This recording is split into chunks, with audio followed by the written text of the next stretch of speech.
বিশ্বনবী বললেন, ছোট ওই জান্নাতের দিকে যে জান্নাতের বিস্তৃতি আকাশ জমিন বিস্তৃত। বিশ্বনবীর এই কথা শোনার পরে এক আনসারী সাহাবী সাইয়েদনা উমাইর ইবনুল হুমাম রাদিয়াল্লাহু তাআলা খেজুর খাচ্ছিলেন। তিনি বিশ্বনবীর দিকে তাকিয়ে কথা শুনছেন আর খেজুর খাচ্ছেন। যখন বিশ্বনবী বললেন জান্নাতের দিকে ছোট যে জান্নাত আকাশ জমিন বিস্তৃত, বিশ্বনবীর কথা শোনা মাত্র সাইয়েদনা উমাইর ইবনুল হুমাম বললেন বাহ বাহ। কি বললেন? বাহ বাহ, মানে চমৎকার, মাশাআল্লাহ, চমৎকার। আমরা ইদানিং কালে চমৎকার কিছু দেখলে ইংরেজিতে বলে ফেলি না ওয়াও ওয়াও, বাহ বাহ, মাশাআল্লাহ।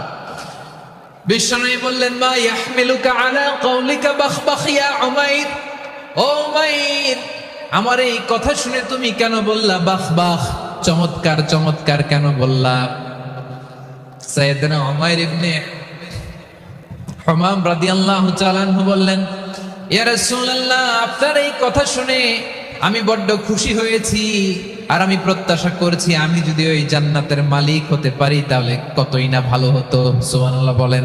জাহান্নামীরা যখন জাহান্নামে যাবে, ফেরেশতারা ডেকে বলবে, ও কপাল পোড়া জাহান্নামীরা, জাহান্নামে কেন ঢুকলা? দুনিয়ার বুকে কি তোমাদেরকে সতর্ক করার জন্য কেউ আসে নাই?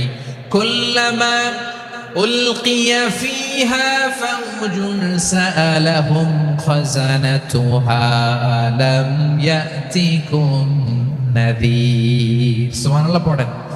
আলাম ইয়াতিকুম নাযীর, কোন সতর্ককারী আসে নাই? বিশ্বনবী নাযীর হয়ে, সতর্ককারী হয়ে পৃথিবীতে আসলেন। তিনি জাহান্নামের ব্যাপারে উম্মাহকে সতর্ক করেছেন। জান্নাতকে যেমনি তিনি চমকপ্রদভাবে উম্মার সামনে পোট্রে করেছেন, চিত্রায়িত করেছেন, ঠিক অনুরূপ ভাবে ভয়ঙ্কর জাহান্নামকেও তিনি এই উম্মার সামনে পোট্রে করেছেন। জাহান্নামকে কিভাবে বিশ্বনবী উম্মার সামনে পোট্রে করলেন, চিত্রায়িত করলেন, শুনতে মনে চায়? সিলেটবাসী শুনতে মনে চায়?